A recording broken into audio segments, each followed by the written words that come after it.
He's arguably Nigeria's most urbane president ever. As a matter of fact, he's Nigeria's first and only military president. The iconic general profoundly touched many aspects of national life for 8 years that he was at the helm of affairs in Nigeria. At 80, he joins the club of octogenarians, a foremost statesman. I'll be speaking with General Ibrahim Badamasi Babangida, retired, former head of state and military president. Thank you so much, Your Excellency, for inviting us into your palatial, beautiful home at the hilltop right here in Minna. Thank you so much for joining us. Thank you. It's such a pleasure. First of all, I mean, it would be, spot on to congratulate you on your 80th birthday as you mark 80 years on terra firma. First of all, how does it feel turning 80? I feel good, but I continue to be very grateful to God for allowing us to see this day. And I think I'm grateful to God. Great. And looking back 80 years, your childhood, growing up, joining the military, being involved in the Nigerian Civil War, being involved at every level of governance in Nigeria in the last 50 years or more. What are the things that stand out for you looking back? Stand out for me? Yes. What are the memories? Any memories, fond memories, some things that you look back and say, shouldn't have done that. Oh, I'm happy about that. No, I think one thing that if I look back, I keep on saying I wished my parents were alive to see such a level of my development. I lost them when I was in my formative years. By the time I was 14, I lost the two parents. And every day it comes to me that I wished one of them or both of them were alive when I became a military officer. Did losing them at a young age, at 14, did it affect you in any way? Did it form your worldview? Did it impact on how you relate with people, and all of that? How did their passing on at such an early age affect you? Yeah, I used to hear them talking. They were always wishing me well. They were confident that I will one day grow up to be somebody within the community. And as God will have it, they didn't get to see me grow up within the community. Of course, you've turned out to be more than more than someone, their expectations. More than the expectations, you would say. Let's talk about, you can't talk about the history of Nigeria without, talking about the role that you have played. All the way back to 1966 when the first coup, happened. And then, of course, you had to, intervene at some level. In 1976, you quashed the coup, against the late Muritala Mohammed, and all of, iconic moments, iconic periods. Talk to us about that fight that you had to fight to keep Nigeria one, and the fact that today, Nigeria is still struggling with the issue of unity. Well, I think at that time, don't forget, the first problem started in 1966. Nigeria was 6 years old as an independent country. We were just struggling. We were trying to be a nation. We haven't fully become, how do I call it? We are just a group of people in an environment, geographical environment called Nigeria. But we were not, I didn't believe we built a nation. And that is the major problem. That is why there were instability within the country. Then this culminated into a civil war. And all developing countries, I think, had to go through that process. I was quite aware of this and convinced that this is all developing countries, especially in Africa. They had to go through this, Africa, Latin America, and so on and so forth. So we are not an exception. So you think the Civil War was not inevitable in your No, assessment? if you watch, before the Civil War, we had a lot of problems. We had instability in the government, in the system. We had tea riots. We had Operation Wetier. We had a lot of stability operations in the country. This culminated into the Civil War. So it didn't come to us as a surprise. And let me back up just a little, and then we'll talk about why Nigeria is still struggling with, gelling together as one nation, where nobody's thinking, I'm Hausa, I'm Fulani, I'm Igbo, I'm Yoruba, Let's talk about your role in the military, and then, of course, the role of the military in governance over the years until 1999. Mm-hmm. A lot of people argue that the incursion of the military into, governance set Nigeria back decades, if not centuries. What's your thought on that? Do you think the military coming in to power was a great setback for Nigeria? Well, I saw the military's intervention as part of developing process in a developing country like Nigeria. I can take you back to, say, the whole continent of Africa. Sometimes in 1952, military started intervening in governance in Africa. 52 was Egypt. And then from Egypt, this started going through to other countries. And it was a war then to stage a coup in a lot of these countries. And we couldn't be an exception.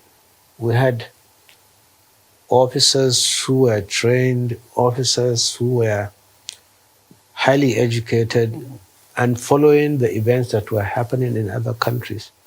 So it's not unusual to develop people who have this sort of kind thinking Mentality. That's right.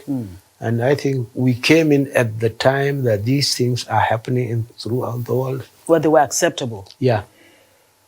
Let me go to that question that I need to ask you. Fundamentally, Nigeria is still struggling to be a nation. What do you think is wrong at the base that the Fulani man doesn't seem to have a sense of belonging, the Igbo man doesn't, the Yoruba doesn't, everybody's thinking about their own part of the country? What do you think is fundamentally responsible for that? On the contrary, I think, again, if you look back,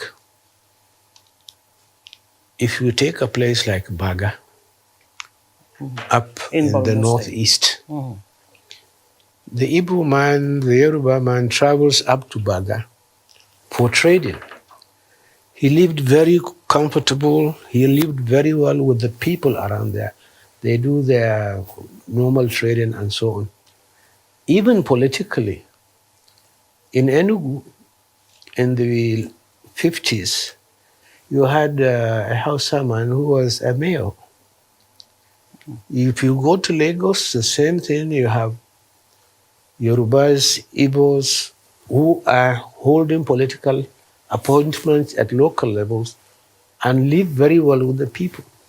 I think we, becoming elites, we did not succeed in imbibing that culture for the country. So we rather live with the culture that the European handed over to us. Distinct northern Nigeria, eastern Nigeria, western Nigeria, and so on, until such time when we had Middle Belt. I'm sorry. What the name of this? In 1963. Midwest. Yes, the Midwest region. So, but we did not mold ourselves as nation.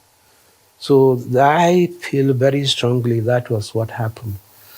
The political elites then that were being developed, they ran back to their cocoon and accept that, oh yes, I have to be an able man to do this or that. And till today, unfortunately, the political class are not really going into this very seriously and say, no, how do we build a nation? And that's a question I'd like to ask you. That's How right. do you think I think can build that we have to rewrite the narrative. We have to rewrite the narrative. How? Okay. You are now arguing amongst yourselves on how to build political parties, for example. We knew it was doable because we did it. We had political parties that were being led by people who were from other parts of the country. And they blended very well. They talked to people, they had the same common vision about this country, what they wanted the country to be. And I give you an example. I believe in free market economy. So anybody who will come to talk, not to talk about free market economy, I wouldn't talk with him because we don't have core values in the country.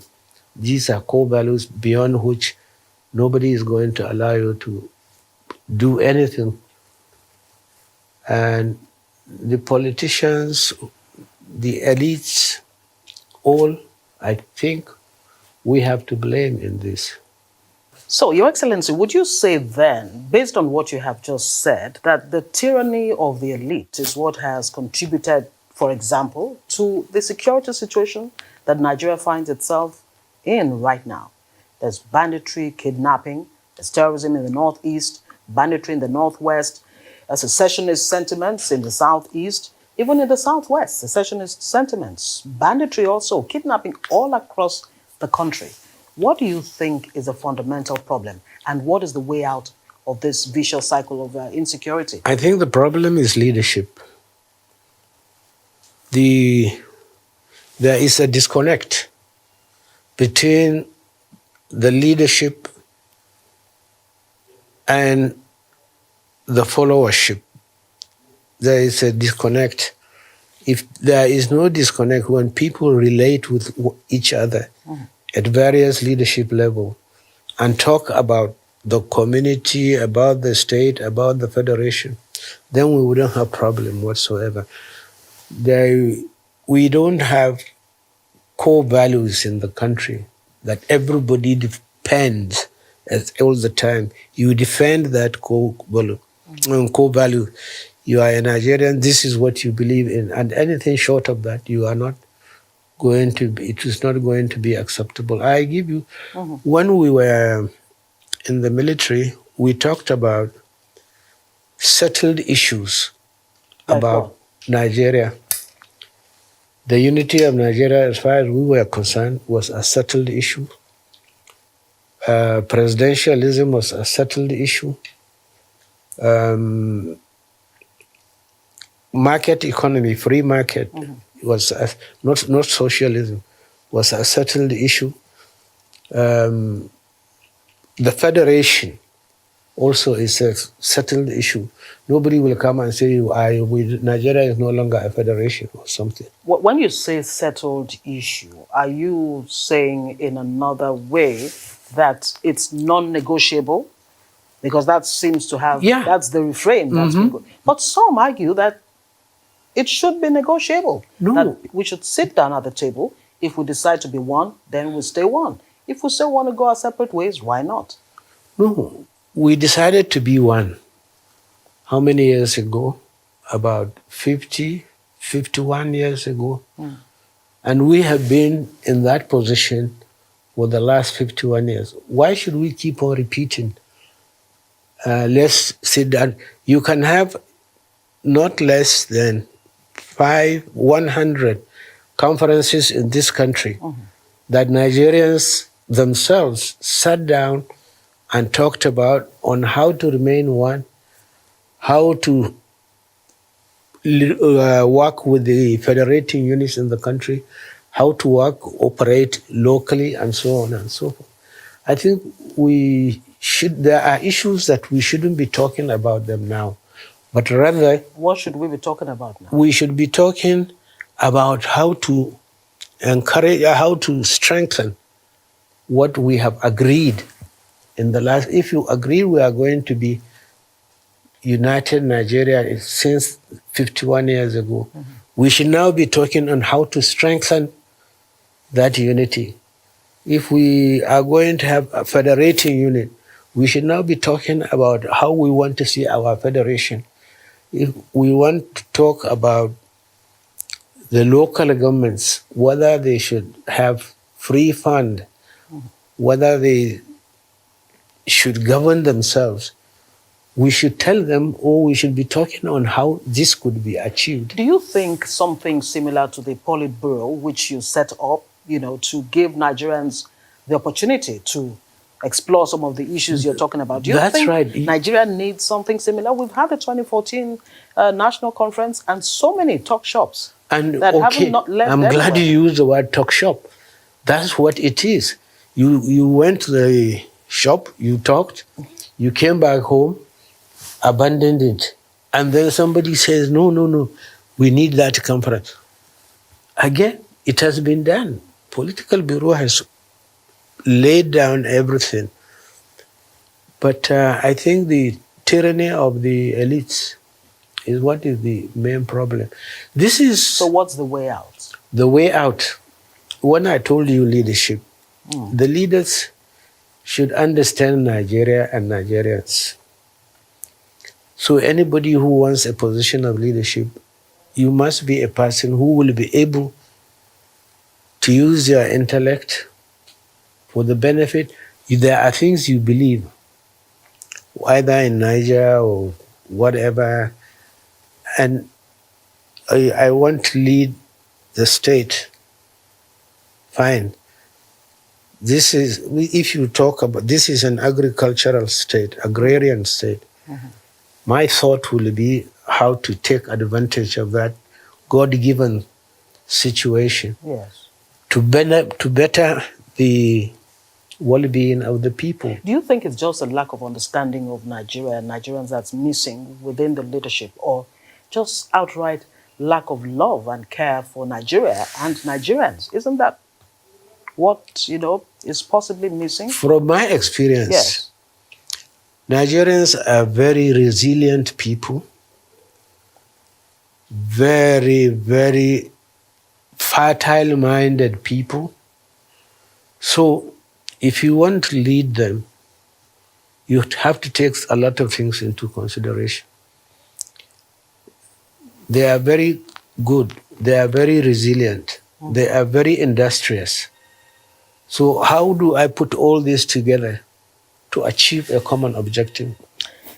Is that where restructuring, for example, comes in? Because a lot of people say, in fact, some have blamed you as part of the problem in terms of the structure of the nation presently.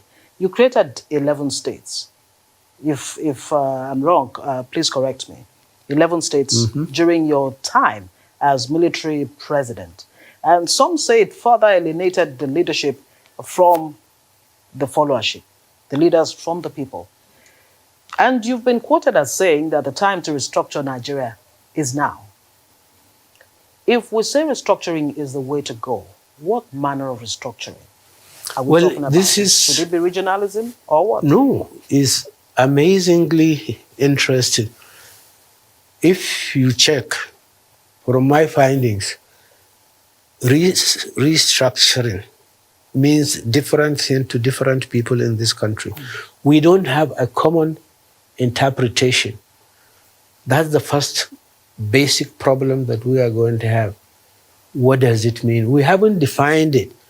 The way I see it is what we started. Which is? Give the people at the lowest level to the highest level opportunity to participate on how they are governed or in governance. If I will tell you a story, we had Reverend Adasu, may he rest in peace. He had, I had an argument with him. He was a governor in Benue. One of the local governments was, I think, NRC. He was SDP. And he decided he's going to cut his, he's going to stop his funding for the local government. This information got to me, and I called him. He's a very good friend of mine. So I said, Reverend, come, let's talk. We sat down, I said, why did you stop the local government acts this money? He said, no, because he's not in the same party.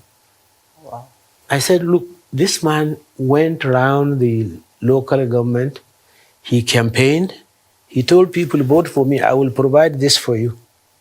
And people accepted that quite Based on easily. that.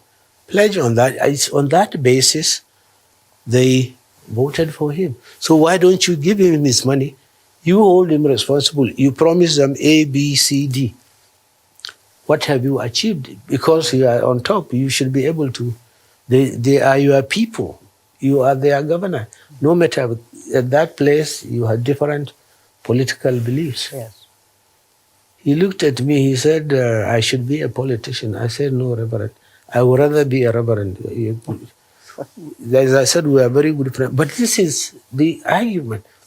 I argued with a lot of my friends. I believe, for example, that I believe in resource control.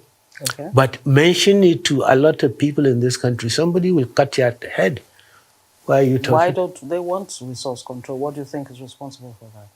I think it is this belief that this is our own God-given thing in our own environment.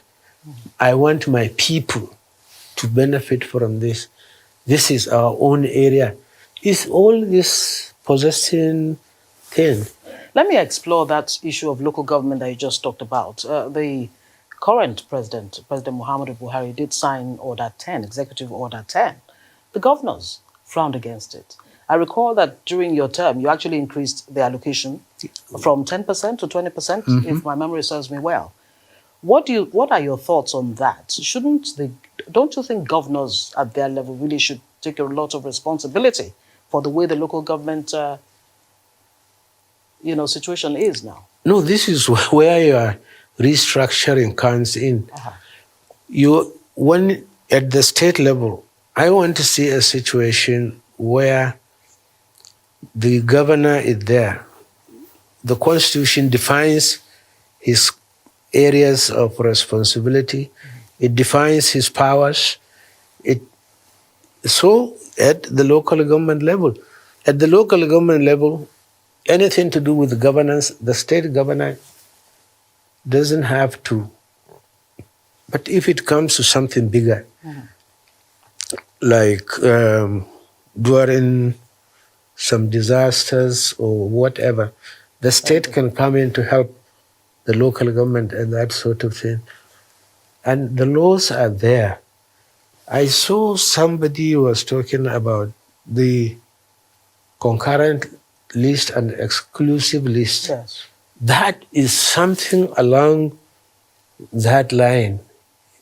I am not a lawyer. I have no idea whatsoever, but I think you should give people more within their capability, give them more control over their affairs, over their resources. Would you say then, would you connect the structure of the polity to the dismal state that the Nigerian economy actually finds itself? I recall under your 8-year administration, when you just came in, you introduced SAP. And one of the objectives of SAP, of course, was to look for ways of diversifying the Nigerian economy away from overdependency on oil, bring about inclusiveness, bring in more people. You liberalize the economy. Nigeria is still grappling with the economy, struggling to keep the dollar stable, for example, which was, of course, one of the things you wanted to do with SAF, stabilize Forex. We're still where we were when you were in government. What do you think is responsible for that? And how can Nigeria fix the economy beyond this, what some would describe as panic mode? Yeah, that's the right word, I think. Panic mode. I think it's the consistency in the policy. We ought to be able to say, yes, this is the right thing to do, and keep it going, not to be dissuaded by other people's opinion. If you believe it's the right thing, pursue it, but keep on explaining it to the people also. Or we insist in this because of this. Maybe one day they will get fed up and say, go ahead and do it, or become even more informed. What do you make of the fact that Nigeria imports a huge percentage of petroleum products? The refineries, 4 refineries, continue to be moribund. What do you make of that? Can we really extricate ourselves from oil if we don't fix the fundamentals at that level? I believe the Nigerians are very, very industrious. They are very resourceful people. There is nothing they cannot be able to do, and they will do it well. So I am confident they can get out of this inconsistency in policies and the rest of it. What do you make of this administration's handling of the economy so far? The fact that it hasn't collapsed. So I think they are trying to keep it moving. They're trying to keep it moving. Yeah. What are the things, the indices that you would say are the things they're putting in place to actually move the economy forward? I think you need to mobilize the people towards achieving this common objective. You should convince them, or you should prove to them they can do it. The resources are there. You are there to provide the leadership and to support them. Are you concerned that the Naira, side by side the dollar, is about 550 presently as we speak? What does that say to you? It says a lot. But I think we can address it. How? Production. Once people can produce a lot of things that they can easily sell, either export or within the country, I think it will stabilize. But how can that production come about? I mean, you have an unemployment rate of about 33%. You have a huge youth population. Almost 70% of the Nigerian population is made up of the youth. And yet Nigeria is the poverty capital of the world. There is too much control in the way the economy is being run. We should open it further. Okay. If we do that and tap the God-given talent of the Nigerian, I think we will go far. Let's me back up a bit. Back to the issue of security. I'm not sure you have helped us understand how we can, pull out of the jaws of terrorism, banditry, and all of that. What would be your recommendation? Would it be in terms of, is there a need to train the military? Is the military overwhelmed? And all of that. And some people would even argue that the involvement of the military... Not overwhelmed, but maybe overstretched. Okay. The military, I believe, has the wherewithal to change, to fight this banditry and bring the system back. But I think the problem is they are doing too much. They are overstretched, and subsequently, because of the space they have to occupy, they have fairly obsolete equipment. But one of the most important things, which we shouldn't lose sight of, the military must believe in what they are fighting for. They must be provided with the wherewithal to meet up that objective for the country. And then he must be well trained and well led. Do you think leadership is what's missing at that level? Is what? In the military? Is that what is missing? I think they should do more. From my experience, they should do more. Right, Your Excellency, let's talk about Nigeria's democracy. I'm not too sure that, much has been said about the role you played in midwifing this Fourth Republic. I recall in 1999, before the elections, before democracy, you were at the forefront of getting now former President Olusegun Obasanjo to, take over the helm of affairs. Why was that necessary at the time? And would you say that you're impressed so far with the democratic trajectory that Nigeria finds itself in right now? If there is, one Nigerian who passionately believes in Nigeria, it is Olusegun Obasanjo. I will give that to him. He believes very strongly in this country. So it's easy for us to conclude that the person who will take over must have those core beliefs, believes in the oneness of Nigeria and believes in its stability for the future development of the country. So that is the one reason why we sold him to Nigerians. Then he has the experience. He has seen it all, took part in the war of keeping the country one, and led the country for political engineering and development. But some would say that it was an attempt to assuage certain sections of the country because of the events of the immediate past at the time.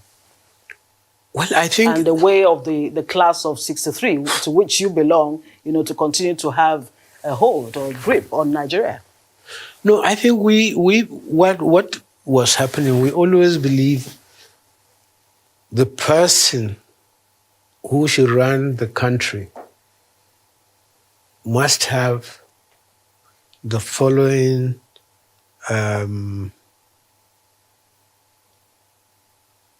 antecedents. If he doesn't believe in Nigeria, we wouldn't look for him at all, because we wanted a Nigeria, and this is what we kept on saying. Even if it is democratically elected or militarily imposed, he must have that core belief, belief in the country, and experiences over the years in leadership, in public service, and the rest of them. And how many administrations since then? Are you impressed with our democracy so far? Is it delivering? And I'd also like to know what role you're playing with the PDP. I mean, the PDP held on to power for 16 years. You're a founding father of the PDP. And many are saying with this administration, Nigeria seems to be moving towards a one-party state. Talk to us about that. But I know the Nigerians will not allow that to happen. They will make so much noise that whoever will attempt to do that will not do it. This is the good thing about this country. They will talk, they will demonstrate, they will engage you in all sorts of things so as not to do the wrong thing. Are you still in partisan politics? Are you still very involved in the PDP as an opposition party? No. Why is that? I'm an elder statesman now. Absolutely. I definitely agree with you totally. But we cannot talk about Nigeria's politics without mentioning the fact that when you were, president, military president, you came up with two political parties, the SDP and the NRC. That's right. And I still maintain it the best thing for the country. Where we are now, it seems it's still, that's what it is. Organically, though, Nigeria has become a two-party state. But like I mentioned earlier, it's tilting towards a one-party state. What was it that you saw that made you create two parties at a time? Because we used the experiences we had. We set up a committee to tell us why things went wrong. Mm-hmm. Democratically, the political parties were not coming up fine. And it was very revealing. Look, if you look at the First Republic, we found that up to after the Second Republic, everybody in this country tend to gravitate towards two-party system. You had ABGA, you had NNA, you had all sorts of things. There were a lot of other parties, but we all gravitated towards two-party. So we had no difficulty in insisting that two-party is the best thing for us in the country. Mm-hmm. And it happens even now. You had 70-something, but nobody is talking of them now. It's APC, PDP. You had during Murtala's time, or during Obasanjo time, we came up with 5, I think. Yes. All gravitating towards two-party. So Nigeria can do well with a two-party system.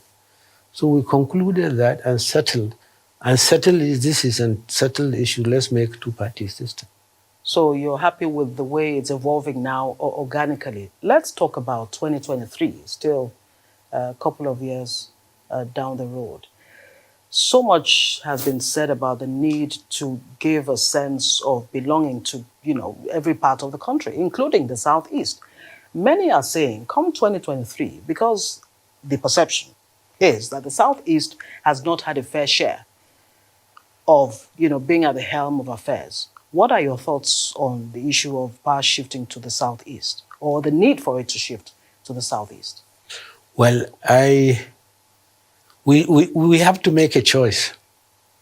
Either we want to practice democracy the way it should be practiced, or the way it is being practiced, or we define democracy on our own whims and caprices. If we are going to do it the way it is done all over the world, you allow the process to continue, but it is through the process that you will be able to come up with a candidate that will lead the country. His qualifications, his beliefs should be known to Nigerians before somebody ever throws his hat into the ring. Regardless of where he comes from? Are you saying Are you saying that Nigeria at this time should jettison the idea of zoning or power shift and all of that? Whether we do it now or we don't, we will have to do it. Time will come when somebody will emerge in this country. He is from Ukbila or from Mina. The thing is, he is known, everybody knows him. Everybody tends to accept what he believes, and then if he throws his hat in, say, yes, I had that name up before. Why not? I have started visualizing a good Nigerian leader. Who is that? A person who travels in this country and has a friend virtually everywhere he travels. He knows at least one person that he can communicate with. A person who is very vast in economic because of the development, and then a good politician who should be able to talk to the Nigerians and so on. I have seen 1 or 2 or 3 already. Young, middle-aged, elderly? 60s. In their 60s? Yeah.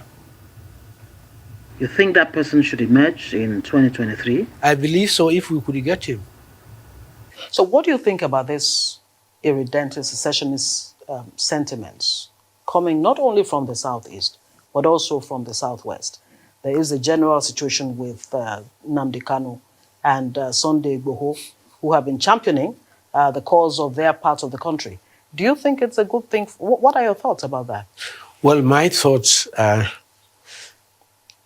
it's always good to agitate, but because there is this belief that this country should be one, when they make the noise, they find that it wouldn't get supported because Nigerians generally don't believe on anything that will disturb their peace of mind. They wouldn't do it. What do you make of, let me ask you this, because I mean, I would not be happy if I didn't. The DSS has been in the eye of the storm. You created, among so many institutions, the SSS, the NDLEA, NAFDAC, I mean, so many that, you know, the NDE. For the purpose of society. Yes. And of course, the intelligence agencies that you set up, like the NIA, SSS, of course, were supposed to, help address the issues of insecurity and all of that. But what do you make of the DSS that has evolved from that seems to just have a mind of its own, would not obey court orders and all of that? What do you make of today's, security service? Well, I think they are fairly well trained, and as far as the flouting court orders are concerned, I don't think it is the right thing for them to do. They should obey court orders. That's why we ought to have strong institutions, but institutions that obey the due process. I don't share the flouting of court orders at all. And speaking of institutions, strong institutions, the EFCC is one of the institutions, with the job of fighting corruption. There have been question marks on its ability to fight corruption to its standstill. And in addition to that, I'd like to get your reaction. How do you feel when you hear from certain quarters, sometimes, that under your administration, that corruption actually thrived? Is that a fair assessment? Corruption is what? Thrived under your administration. Well, you can't compare it with the fact on the ground now. You can say it. From what I read, from analysis, I think we are saints when compared to what is happening under a democratic dispensation. I sacked a governor for misappropriating less than 313,000 Naira? Yeah. Today, billions are there on the street. Those who have stolen billions and are in court are now parading themselves in the street. So who else is better in fighting corruption? So what's your assessment of this administration's war on corruption? Because it's one of the 3 major planks that it came to power on. That's where politics comes. Somebody now will come and say, okay, APC, when it made the promise that on 3 planks, Nigerians voted for them on 3 planks: economy, corruption, and security. So it's for the others, or for the Nigerian to decide, have this been met? As a Nigerian, what would you say? I will rather wait and see what the other party, how they react. If they convince me that they didn't succeed in this, and they show me proofs, I will go for them. By the way, what's your relationship like with the current President Muhammadu Buhari, considering the fact that you were involved in the coup that, ousted him from power? Our relationship is still very good. And I am happy. We relate good. But the seeming bad relationship was the creation of few people. Of the media? Yeah. Now, let's even talk about the media. I recall that under your time, or in your time, there was this seeming no-love-lost relationship between your government and the media. And we seem to find ourselves in that same situation. As a matter of fact, you did abrogate, fair enough, you abrogated Decree 2 and Decree 4.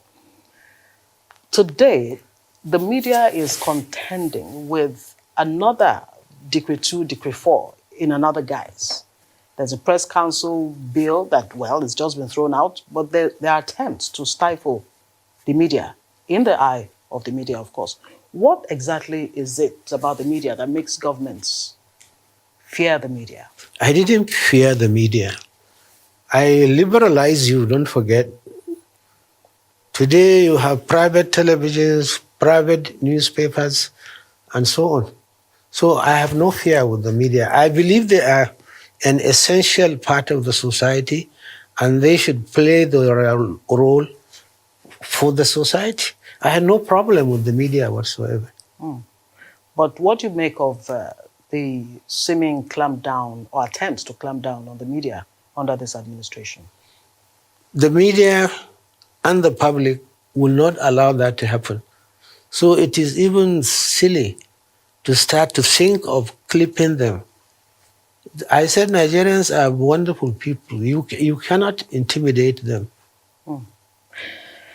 Let's talk about you. If you turned 80, I recall, having a smile on my face when I read something that you did during the war. You got married in 1969, and barely 5 months, you went back to the war front because the Civil War, the Nigerian Civil War, was raging at the time. What made you do that? And of course, I'd like you to talk about why Mariam Babangida, then known as Mariam Okogu, was your choice. Okay. The story was this. In 1969, I was wounded in Uzokole. I think it's Abia or Imo, I don't know. Uzokole is Abia. It's part of Abia. Abia, okay. So I was lucky. I got to Lagos. I was flown on that same day, which is very unusual, but God is kind. And General Gowon got married around that period, April, May. Okay. And here was a military, my commander-in-chief. And I was very impressed with the way the marriage was going on and so forth. The first thing that struck me, because I was in a hospital bed, I said, by hell, I could have been dead. So I wouldn't be able to be a married man just like my commander-in-chief was at that time. So I made up my mind I will get married the moment I get out of this hospital bed. And God was kind, I got well, I came back. So getting married became my first priority. That's it. And you met her? I knew her. Okay. Before you got wounded? That's right. I was very frequent to their house. And her brothers, her cousins are all very friendly with me. So when I asked, there was no opposition whatsoever. Wow. And many years later, until, of course... Few months later, we got married. When you were president, of course, you came up with a better life for rural women. And that seemed to have marked some kind of, entry point for women involvement in governance. Tell us more about that. I think what went for her, she worked with some of the best brains, women in this country. And they were really, really committed to uplifting the status of the women in the country. Some of them in the universities, some of them in the public service. They were always working. What do we do? How do we do it? And that was the secret behind the success. And unfortunately, you lost her in 2009. Not just you, Nigeria actually lost Thank you. A regal woman. How has it been since then? Because you didn't remarry. Why? They don't like my face. The women. Are you sure that's the reason why? No, well, I think it's not easy. That is the way I am. And you had 4 children together. Yeah, very nice kids. I mean, I could say so too. I've met Aisha, and, lovely lady. A lot of people have described you as a great builder of men and women, of course. What exactly was the motive? Was it to earn their loyalty? Because the hilltop here is a mecca of some sorts. Anybody who wants to become president, sees it as a duty to visit you, to consult with you. But he doesn't become... Wherever they wanted to, whatever they want to be, they think they need to consult with you. What exactly is it about you that attracts people from everywhere, from all over the world? I feel comfortable wherever I am, whether in Minna or in Lagos. And I quickly make friends. I don't disown people, even those I know very well. I don't disown them.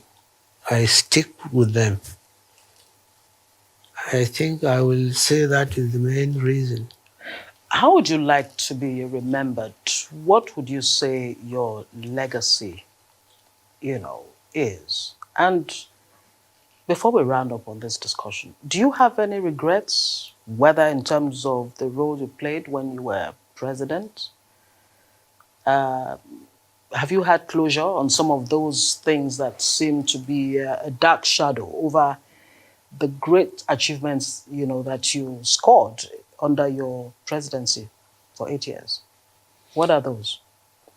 Regrets? Yes, if any. Now, having left office now for the last 28 years, I do think that, come to think of it, I think we were right here. A lot of things are happening. And those things convince me that after all, we didn't do badly. It's maybe we were not understood. SAP, for example, you mentioned SAP. Yeah, Structural Adjustment Program. Today, I told Nigerians the day in 1996, when we were introducing SAP, that people who take advantage of what we are trying to do will succeed in life. But those who can't will go under. I said that in 1986. 86. And today, I was proved right. People took advantage of what we did, and today they are the powers of industry, economic gurus.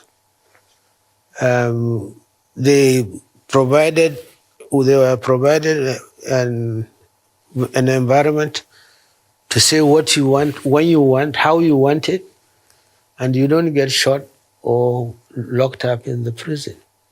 So I think I made a contribution in the society on a way to make the society better. Yes, June 12th has been declared a public holiday in honor of the, MK Abiola, but it still hasn't given closure. I hope you know that Nigerians don't accept that. Yeah, Nigerians still want to know what exactly happened. There was talk about a cabal that, figuratively, had it gone to your head and forced you to annul June 12th, that you yourself are a victim of June 12th. You want me to be honest with you? Yes. If it materialized, there would have been a coup d'etat, which could have been violent. That's all I can confirm. It didn't happen. Thanks to the engineering, the Maradonic way we handled you guys in the society. But that could have given room for more instability in the country. Was it pressure from within the military or outside too? Because there's both. The military, they can do it because they have the weapon to do it. The other part of the society, agitation. Are you still the evil genius? Did you call yourself that? No, I never did. The media did. Okay, and people call you Maradona. What was that all about? Why? That's a very good thing about the Nigerian media, about the Nigerian people. You have to anticipate them. If you anticipate them, then you live well with them. If they call me evil, I marvel at that. I said there is a contradiction. You can't be evil and then a genius. Okay. So you have to make up what do you mean by evil genius. Maradona, they said, the media, again, I got it from the definition of the media, deft political moves. That's what the media described it. On that note, I'd like to say thank you so much, Your Excellency. You are welcome, Ngozi. Ibrahim Badamasi Babangida, Grand Commander of the Federal Republic, GCFR. Thank you so much for your time. Thank you for joining us, and we wish you the very best as you mark 80 years.